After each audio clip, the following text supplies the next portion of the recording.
Bonjour à tous, je suis très heureuse de vous retrouver pour ce nouvel épisode de l'ABC de la foi dans lequel nous allons justement parler de la foi.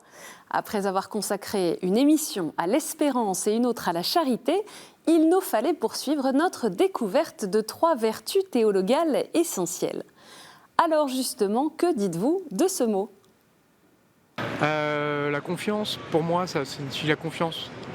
En réalité, il se trouve que je vais faire un aveu terrible. Je suis membre des Alcooliques Anonymes, donc c'est très spiritualiste comme mouvement, et donc j'ai cherché la foi.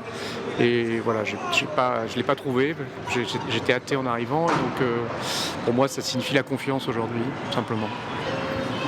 La foi, je ne sais plus quel écrivain avait dit, la foi c'est le désespoir surmonté.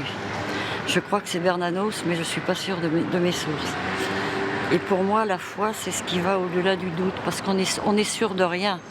En fait, Dieu, on ne l'a jamais vu, on n'est pas sûr vraiment de son existence, mais moi, personnellement, j'ai foi en Dieu, parce que je crois qu'il est vivant, parce qu'il vit en chacun de nous.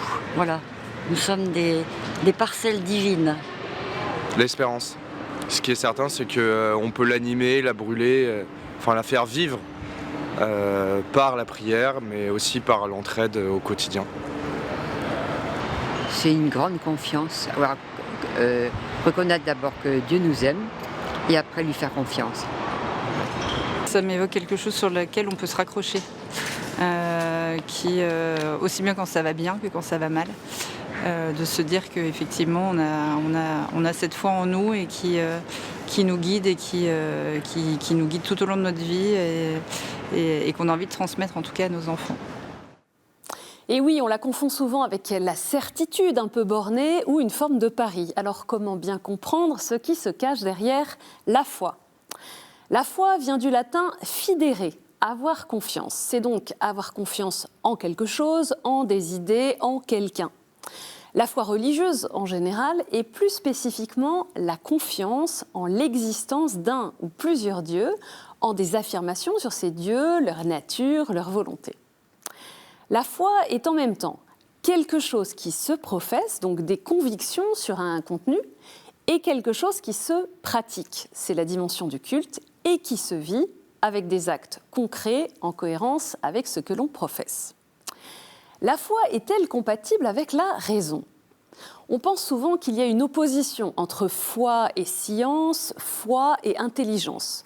D'un côté, la science reposerait sur des preuves, des certitudes démontrables, et de l'autre, la foi serait une expérience spirituelle très personnelle, mais impossible à prouver.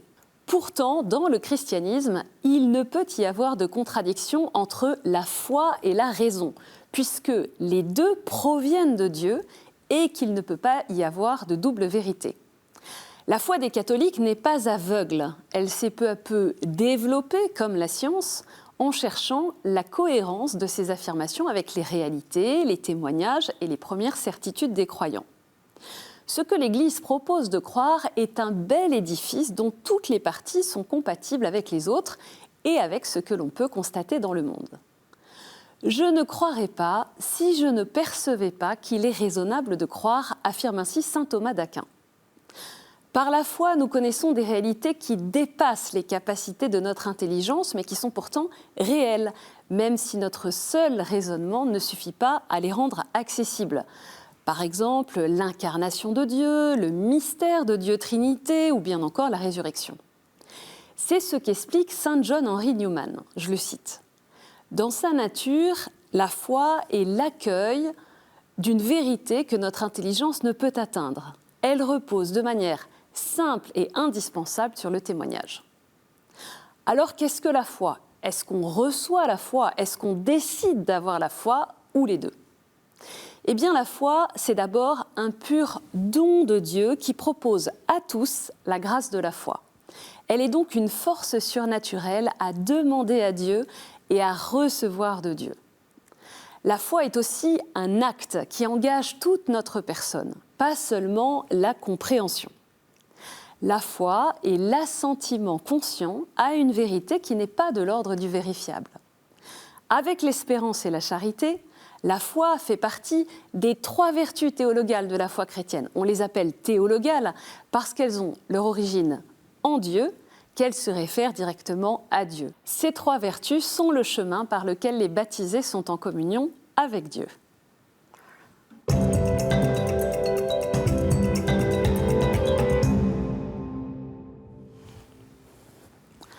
Croire en Dieu, pour le chrétien, c'est croire qu'il est le fondement même de son existence, que notre vie vient de lui et reviendra à lui.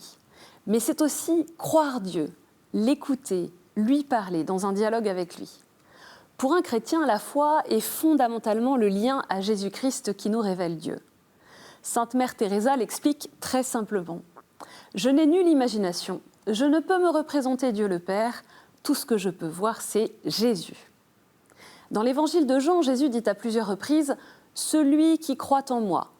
Et puis il complète « Celui-là a la vie éternelle, celui-là, même s'il meurt, vivra, celui-là fera les œuvres que je fais, il en fera même de plus grandes. » Jésus relie le fait de croire à sa personne et il affirme « Je suis le chemin, la vérité et la vie ».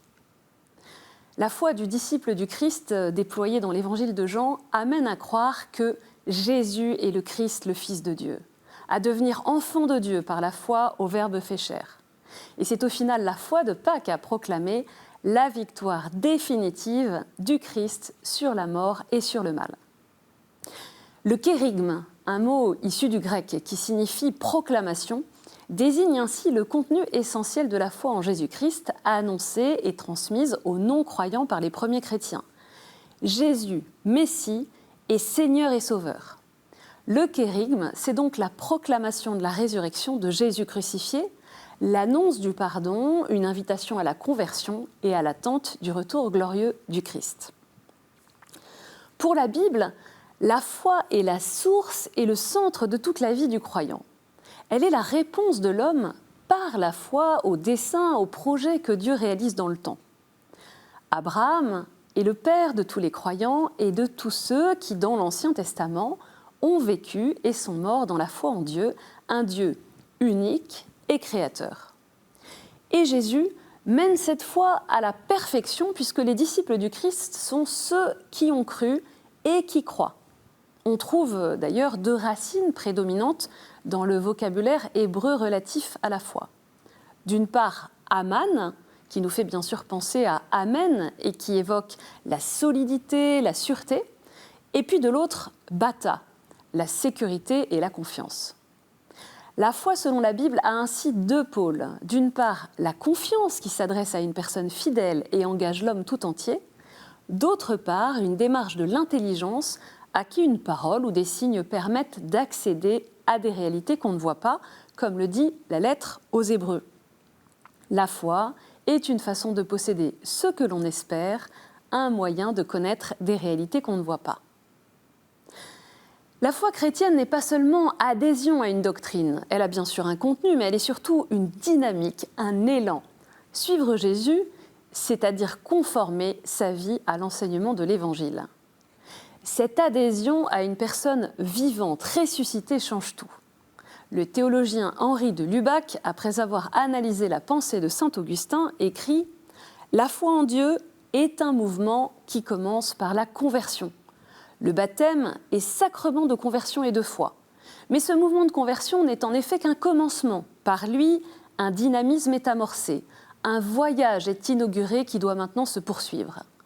Le croyant n'est pas installé dans un état qu'il n'aurait qu'à conserver. Il ne peut lui suffire de ne pas se retourner en arrière, de ne pas renoncer à la foi de son baptême. Il doit marcher, s'avancer. » Et je poursuis la citation.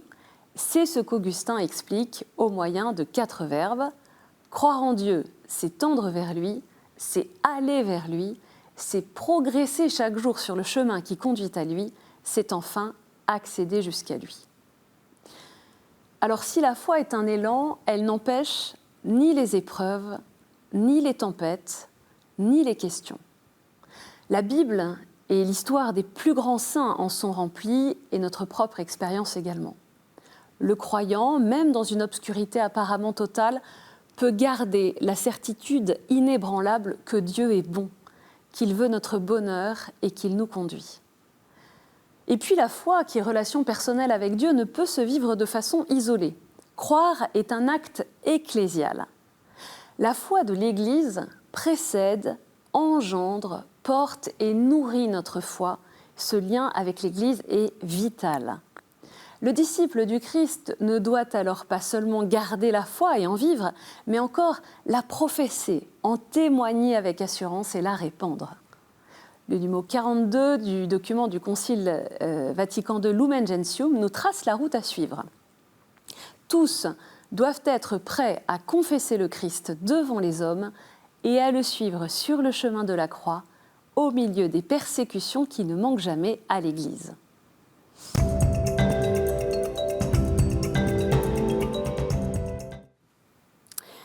Nous venons de parler longuement de la foi comme don de Dieu.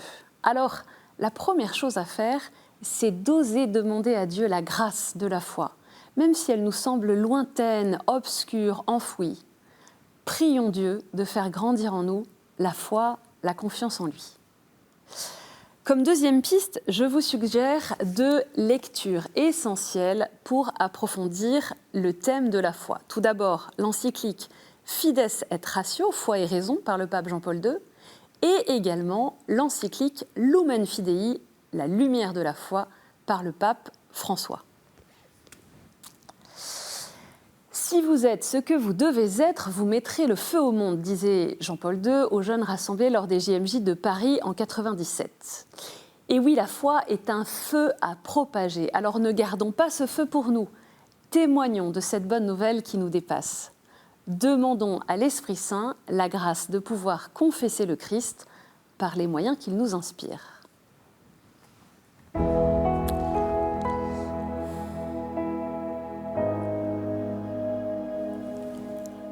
Au nom du Père et du Fils et du Saint-Esprit.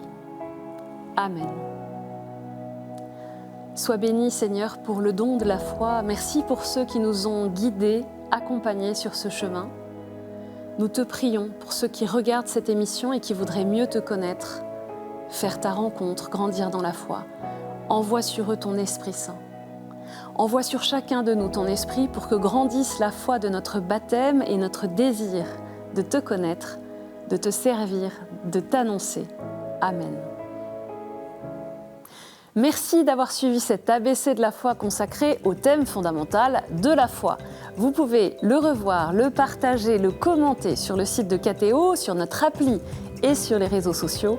À la semaine prochaine et que le Seigneur vous bénisse.